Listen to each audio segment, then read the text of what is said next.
Halika, pasok kayo. Pasensya na kayo, hindi kalaki ang tumbahay ko, ha? Wala pong problema, kuya. Maraming salamat ulit na tinanggap mo kami, ha? Grabe naman. Para naman kayong iba sa akin. Magkakapatid tayo. Oh, asawa ko, mahal ko. Ay. Ading, si Irish, mga kapatid ko. Si Ate Marlene.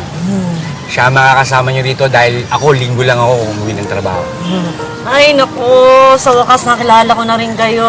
Alam mo, mahal, sama mo na rin sila sa kwarto. Ay, para oo. makapagpahinga na sila, ha? Kailangan niyo muna pa yung mahabang Oo, pahinga ginaya kayo, sa ha? Kaya, pasok kayo rito sa kwarto ko. Tara, kuya. Irish! Po? Tulungan mo nga ako. Tignan mo ng gatas na pamangkin mo. Bilis! Ay, eto na po. Opo, ate. Ay. Ano ba, Irish? Bilis! Eto na po, ate. Eto na po. Ay, ano nangyari? Sorry po, ate. Natapon po yung gatas, eh. Natapos yung gatas? Ha? Alam mo ba kung magkano yan?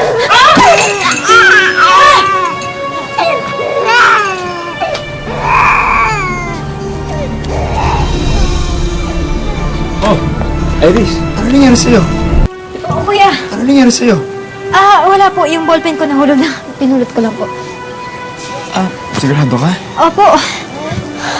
Ay, alam mo, napakasipag talaga niya ng kapatid mo.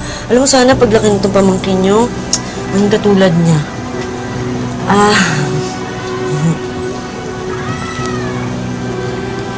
Alis. Siya nga pala, Ading, hindi pa kasi nagpapadala yung kuya mo eh. Baka pwedeng pahiram mo na ng pambili ng bigas. Sige. Ay, naku, salamat Magbabayad din ako pag padala ng kuya mo, ha? Sige, kasya na ba to? Oo. Sige, salamat. Sige, pahinga ka na.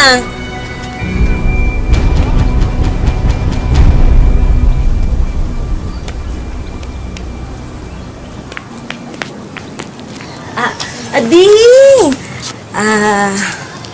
Pasensya na. Baka pwede ako limang hiram ng pambili ng bigas. Naubos kasi sa pamangkin mo yung yung pinadala ng kuya mo. Binili ko ng gatas. Ate, pasensya na pero hindi pa kasi na nagpapadala ng allowance yung tatay namin. 2 buwan na nga hindi nagpapadala ng pera eh.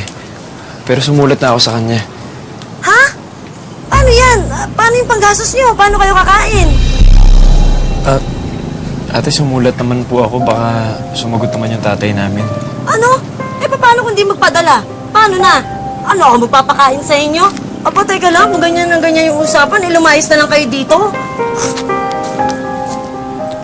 Teka lang, ha?